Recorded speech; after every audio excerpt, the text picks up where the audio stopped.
Usava um véu branco que lhe cobria a cabeça e descia de cada lado até os pés. Estes estavam apoiados sobre o que parecia ser a metade de uma esfera.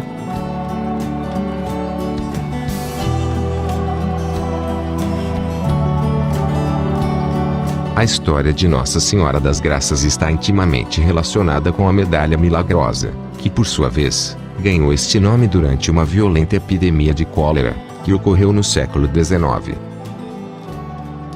Mas antes de contarmos como tudo aconteceu, primeiro é necessário contarmos um pouco da história de Santa Catarina Labouré, a noviça que teve as visões da Santíssima Virgem.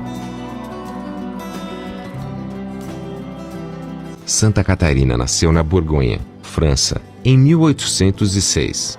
Era a nona filha de um religioso casal de agricultores. Com apenas 9 anos de idade, ela perde a mãe, de causas desconhecidas. E tempos depois, sofrendo muito por conta da falta materna, ela vai até o quarto, pega uma imagem de Nossa Senhora que estava na parede, e pede para que ela seja sua nova mãe. Aos poucos, Catarina foi desenvolvendo um amor tão grande pela Santíssima Virgem, que até mesmo para o anjo da guarda, ela pedia a graça de vê-la pessoalmente. Quando tinha 12 anos, a sua irmã mais velha entra para o convento. A partir de então, fica a cargo de Catarina juntamente com sua outra irmã, todos os afazeres domésticos da casa. Mas mesmo sendo apenas uma criança, e com todas as responsabilidades domésticas para cumprir, Catarina era muito religiosa, possuía um coração generoso, e sempre reservava um tempo para as coisas de Deus.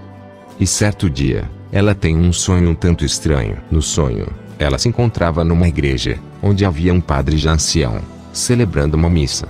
O olhar penetrante daquele sacerdote a deixou admirada, e de repente, quando termina a missa, ele olha para Catarina, e faz um gesto com a mão, a chamando para perto de si, mas assustada, ela deixa a igreja. Ainda no mesmo sonho, agora Catarina estava visitando um doente, e de repente, aquele mesmo sacerdote vai até ela, e diz: "Isso, minha filha.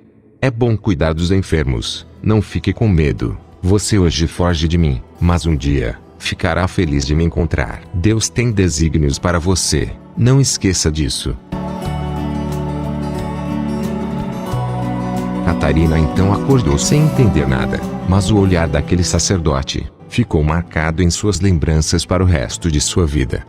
Tempos depois, ela vai visitar a irmã mais velha, a que estava no convento das Filhas da Caridade de São Vicente de Paulo. E encontrando-se lá, Catarina ficou surpreendida ao ver na parede uma fotografia do mesmo sacerdote que ela tinha visto em seu sonho. Admirada com o que via, Catarina perguntou quem era aquele homem da foto, e as irmãs responderam que tratava-se de São Vicente de Paulo, o fundador da Congregação das Irmãs da Caridade. A partir daquele momento, Catarina compreendeu que sua missão era consagrar-se a Jesus. E ela iria fazer isso através da Congregação das Filhas da Caridade. No entanto, por questões familiares, no início, Catarina teve de enfrentar vários obstáculos, mas finalmente aos 24 anos, ela consegue entrar para a Congregação das Filhas da Caridade. Agora já uma noviça, Catarina passa a ter várias visões, entre elas, ela vê o coração incorrupto de São Vicente de Paulo, ver Jesus Cristo durante o Santíssimo Sacramento. Mas foi em 19 de julho, de 1830, que o seu grande sonho de ver a Santíssima Virgem se realizou. Nesta data, mais precisamente durante as 11h30 da noite, enquanto todos no convento dormiam, Catarina é acordada pelo seu anjo da guarda, que lhe aparece na forma de uma criança de uns 5 anos de idade, e diz: "Irmã, vamos, a Santíssima Virgem a espera." Catarina então mais que depressa, seguiu aquele menino, e por onde eles passavam, haviam luzes de velas acesas. Mas o que a deixou mais impressionada, foi que quando eles chegaram na capela do convento, o menino tocou apenas com as pontas dos dedos e a porta se abriu. Ao entrarem no local, Catarina observou que todos os castiçais estavam acesos, como se fosse para a missa da meia-noite. De repente, ela ouve um ruído, e quando olha, ela vê Nossa Senhora sentada numa cadeira. E seguindo o impulso de seu coração, Catarina foi bem para juntinho dela, apoiando suas mãos sobre os joelhos da Santíssima Virgem, como teria feito com a sua mãe. Segundo a própria Catarina, aquele foi o momento mais doce de sua vida. Durante a primeira aparição, Nossa Senhora avisa que a França passará por grandes tribulações. E também diz que Deus tem uma missão para Catarina. Mas é durante a segunda aparição da Santa que esta missão será revelada. No dia 27 de novembro do mesmo ano, enquanto Catarina fazia suas orações na capela do convento, Nossa Senhora lhe aparece pela segunda vez. Ela estava de pé e trajava um vestido de seda branco aurora. Usava um véu branco que lhe cobria a cabeça e descia de cada lado até os pés. Estes estavam apoiados sobre o que parecia ser a metade de uma esfera.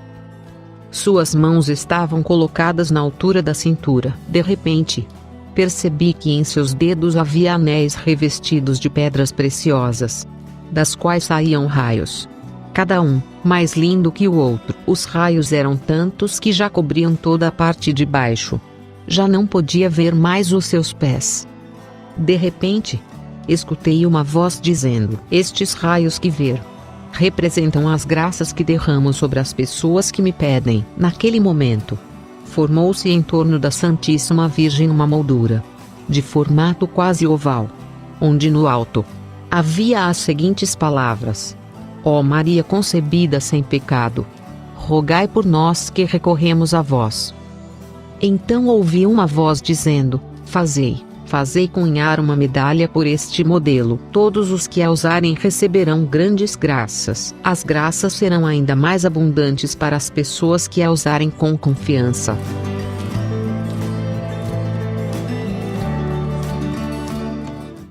Após a aparição da Virgem, Catarina contou o acontecido somente para seu confessor, um padre chamado Aladel, mas de início, ele não acreditou.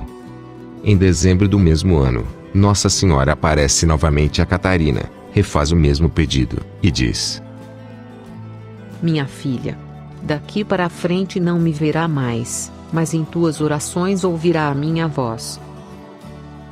2 anos depois, após presenciar vários dos acontecimentos que a própria Catarina previu, Padre Aladel decide consultar o arcebispo de Paris. E este, após ouvir atentamente toda a história, finalmente autorizou que as medalhas fossem cunhadas. Era 1832. Neste ano, uma terrível epidemia de cólera, originária da Europa Oriental, atingia Paris. Mais de 20.000 pessoas morreram. Em um único dia, chegou a morrer mais de 800 pessoas. Nesta mesma época, são feitas o primeiro lote com cerca de 2.000 medalhas. E então as filhas da caridade, rapidamente começam a distribuir as medalhas entre a população. Era mês de junho, estavam no ápice da doença, mas rapidamente, curas milagrosas começam a ocorrer, livrando um grande número de pessoas da morte. E juntamente com as curas, vários depoimentos atestando a proteção de Deus, para os que usavam a medalha. E assim, aquela medalha até então sem nome, recebe carinhosamente da população, o nome de medalha milagrosa. A devoção a esse grande instrumento de graças foi tão rápida, que 2 anos depois, em 1834, já haviam sido oficialmente cunhadas mais de 500.000 medalhas, e no ano seguinte, este número já passava de 10 milhões.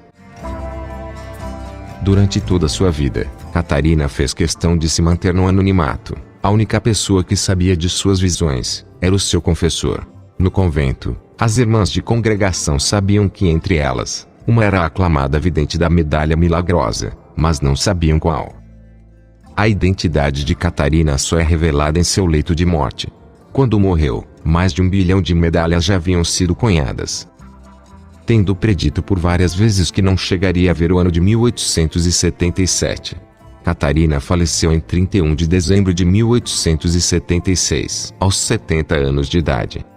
Para surpresa de todos, 56 anos após a morte de Catarina, o corpo foi encontrado inteiramente incorrupto. Santa Catarina foi beatificada em 1933 e canonizada em 1947 pelo Papa Pio XII.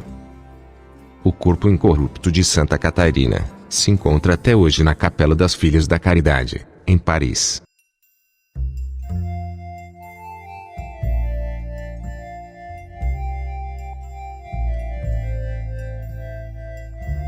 Obrigado por ter assistido até aqui.